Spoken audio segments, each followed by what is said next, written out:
श्री स्वामी समर्थ जे स्वामी समर्थ कशा सर्वजण निश्चित मजेत असाल असेच मजेत राहा। तर पहा, इच्छापूर्तीसाठी आज अतिशय महत्त्वाचा असा मी लॉ ऑफ अट्रॅक्शनचा एक उपाय सांगणार आहे।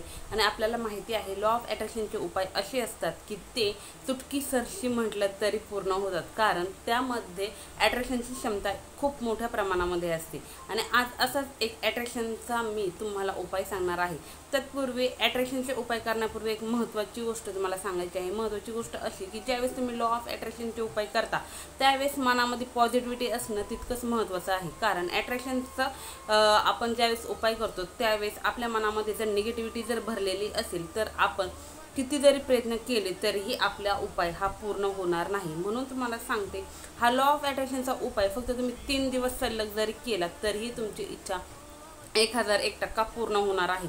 फक्त मनामध्ये पॉझिटिव्हिटी व्यवस्थित असा भाव ठेवून आपल्याला करायचा आहे। आणि उपाय करताना आपल्याला आपली कामही करत राहायची आहेत। असं नाही की उपाय करतोय मग कामं करायची काय गरज, असं नाही। तर उपाय करताना आपल्याला कामं केली 4 पटीने कामं जर केली, त्या कामाचं स्पीड जर 4 पटीने जर वाढवलं तर निश्चित आपल्याला आपल्या कामामध्ये यश येणारच आहे।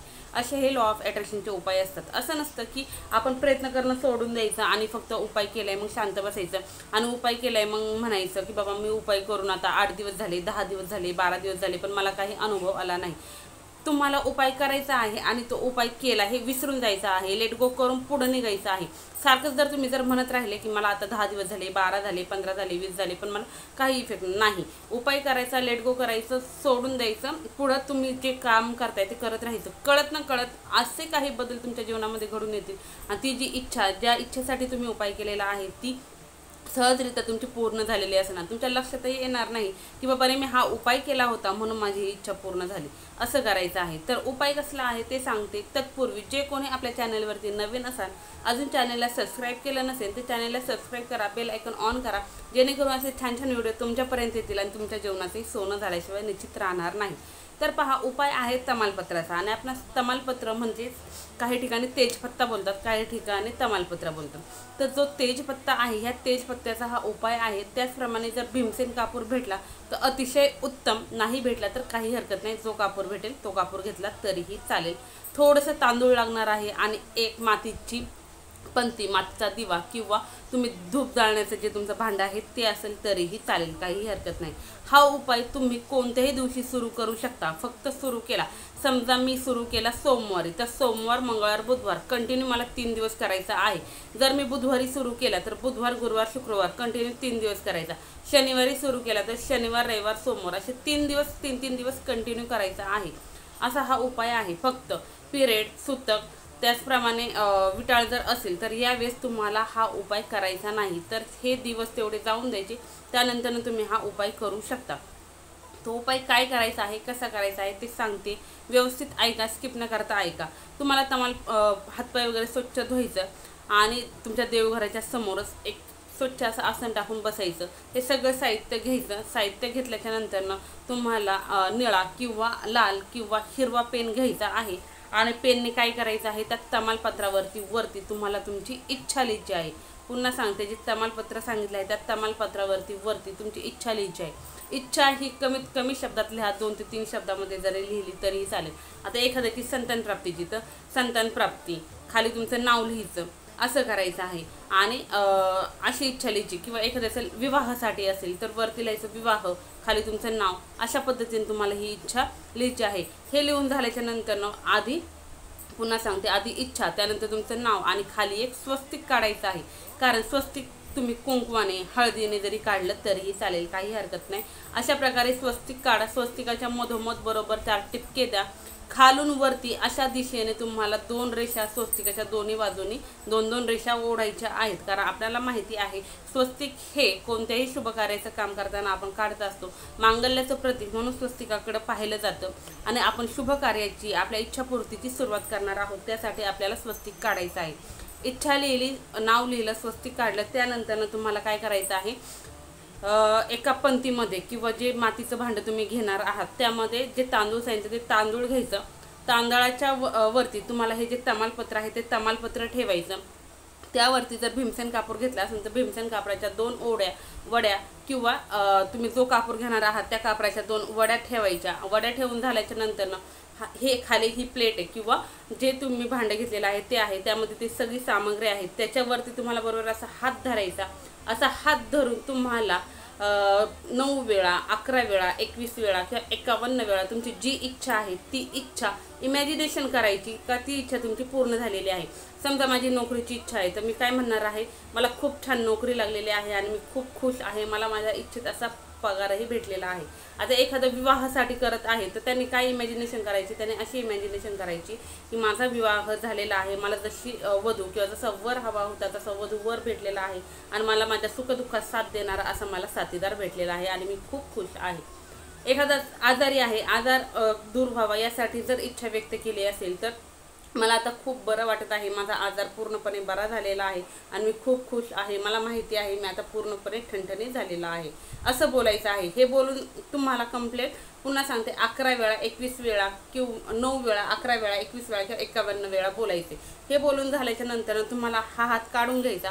जे ते भांडं आहे त्या भांड्यामध्ये जो कापूर आहे तो कापूर तुम्ही प्रज्वलित करून घ्यायचा आहे. प्रज्वलित करून घेतल्याच्या नंतर जे काही कापूर वगैरे त्याचा जो काही प्रकाश वगैरे होणार आहे किंवा जी काही त्यातून अग्नी बाहेर पडणार आहे, ही अग्नी तुम्हाला पूर्ण तुमच्या घरभर काय करायची आहे, पसरवायची आहे. पूर्ण घरभर पसरवायची आहे.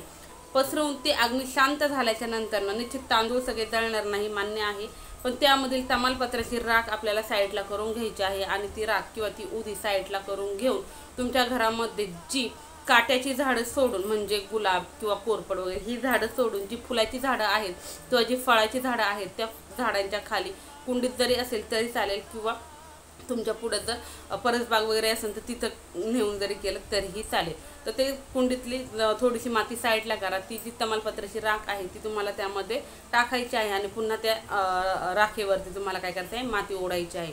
हा उपाय तुम्हाला सलग 3 दिवस करायचा आहे. 3 दिवस तुम्हाला अशा पद्धतीने इच्छा पेनने लिहायची आहे. पुन्हा सांगते, पेन हा निळा, लाल किंवा हिरवा असावा, काळा पेन घ्यायचा नाही. पुन्हा सांगते तर कारण काळा पेन आपल्याला माहिती आहे, काळा पेन हा निगेटिव्हिटी खेचतो आणि नाही, काळा पेन घ्यायचा नाही. काळ्या पेननी कोणतीही इच्छा पूर्ण होत नाही. काळा पेन हा तांत्रिक उपायामध्ये काळी कामं करण्यासाठी वापरला जातो, म्हणून काळा पेन आपल्याला वापरायचा नाही. हे केल्याच्या नंतर 3 दिवस सलग केल्याच्या नंतर विसरून जायचं आहे. समजा तुम्ही 1 दिवस केला, दुसऱ्या दिवशी तुम्हाला पिरियड आली तर काय करायचं, तर तुम्ही तो उपाय करायचा नाही. तुमचे पिरियडचे 5 दिवस पूर्ण झाल्याच्या नंतर तुम्ही पुन्हा या उपायाला सुरुवात करू शकता, पुन्हा उपाय करू शकता. तमालपत्र घेताना तुटलेलं, फुटलेलं किंवा त्याला कीड लागलेलं, किडीने खाल्लेलं असं तमालपत्र घ्यायचं नाही. तमालपत्र हे व्यवस्थित असावं, न तुटलेलं फुटलेलं असं घेऊ नका. कारण आपण बऱ्याच वेळा उपाय करतो, अगदी मनोभावी करतो, पण कळत न कळत आपल्याकडनं अशा प्रकारच्या चुका होतात की जी साधन सामग्री आपण घेतो त्यामध्ये काहीतरी दोष लागलेले असतात आणि त्यामुळे आपली इच्छापूर्ती होत नाही. हा जो उपाय सांगितला हा उपाय खरंच खूप प्रभावी आहे, निश्चित करून पहा. इच्छापूर्तीसाठी तुमचे कोणतीही इच्छा असू द्या, अगदी कोणतीही इच्छा असू द्या, ती 1001% पूर्ण होणार आहे. कारण आपल्याला माहिती आहे, ज्याप्रमाणे आपण म्हणतो की नाही का, फक्त उपाय करून काही होतं का, नाही, उपाय करून तर होत नाही असं नाही, पण उपायांना जर कर्माची जर साथ भेटली, कष्टाची जर साथ जर भेटली तर निश्चित तुमचं जे भाग्य आहे ते भाग्य उदयाला येतं. स्वामी नेहमी म्हणते, कर्म करा, कर्म करताना फळाची अपेक्षा ठेवू नका. कर्म जर करत जर राहिले तर निश्चित तुम्हाला त्या कर्माचं फळही भेटणार आहे. फक्त मनामध्ये पॉझिटिव्हिटी ठेवा. जर तुमच्या मनामध्ये जर असं येत असेल, हे असं करून खरंच असं होतं का, असं केल्याने काही होत नाही, असं येत असेल तर तुम्ही हा उपाय करू नका. पुन्हा सांगते, कारण उपाय करताना मनामध्ये जर शुद्ध भाव जर असतील तरच कोणताही उपाय फळात जातो आणि कोणत्याही उपायाचं जे काही फळ आहे ते आपल्याला मिळतं. जर मनामध्ये किंतु परंतु आलं तर आपली इच्छा पूर्ण होणार नाही. आणि सर्वात महत्त्वाचं सांगायचं राहिलं की ज्यावेळेस आपण इच्छापूर्तीसाठी उपाय किंवा सेवा करत असतो त्यावेळेस आपल्याला एका वेळी एकच इच्छा त्या तमालपत्रावरती लिहायची आहे. निबंध लिहायचा नाही. 2 ते 3च शब्दामध्ये तुम्हाला ती इच्छा लिहायची आहे. नाही तर काहींना म्हणतात ना आपण मोह आवरत नाही, एक इच्छा लिहून झाली, थांबा आता एक लिहिली, अजून एखादी लिहिली तर काय होते, असं करायचं नाही. नाही तर ते माहिती आहे, एक लहानपणी आपल्याला गोष्ट सांगायची, ती एक राजाची राणी होती, एक गोरी एक काळी, आणि ते नाही का पाण्यामध्ये जाऊन तिला 3 डुबक्या घ्यायला सांगितलं असतं. ती 3 डुबक्यांमध्ये सुंदर होते पण तिला तो मोह आवरत नाही, ते अजून एक घेते. त्यानंतर ती म्हणजे दिसायला थोडीशी अजून तिचा रंग डाऊन होतो, पुन्हा घेते. मग अशा डुबक्या घेतल्यामुळं तिचा जो पहिला रंग होता या रंगापेक्षाही तिचा रंग वाईट होतो. तर आपल्याला असा मोह करायचा नाही. जे आहे जे सांगितलं आहे त्या पद्धतीनेच करा, निश्चित तुमची इच्छा पूर्ण होणार आहे. तर पहा, अतिशय साधी सोपी सेवा आहे, तुम्ही करा, इतरांनाही सांगा. ही सेवा अतिशय प्रभावी आहे. पुन्हा सांगते, कारण लॉ ऑफ अट्रॅक्शनचे जे उपाय आहेत ते नेहमीच पूर्ण होतात आणि नेहमीच तुमची इच्छा पूर्ण होण्यासाठी म्हणजे महत्त्वपूर्ण ठरतात. तर अतिशय साधी सोपी माहिती तुम्हाला सांगितलेली आहे. व्हिडिओ कसा वाटला कमेंट्समध्ये नक्कीच सांगत चला. व्हिडिओ च्या कमेंट्समध्ये श्री स्वामी समर्थ, जय जय स्वामी समर्थ, श्री गुरुदेव दत्त असं लिहित चला, जेणेकरून व्हिडिओ बनवायलाही छान वाटतं. आणि झालेली सेवा स्वामींचरणी रुजू. श्री स्वामी समर्थ, जय जय स्वामी समर्थ, श्री स्वामी समर्थ महाराज की जय.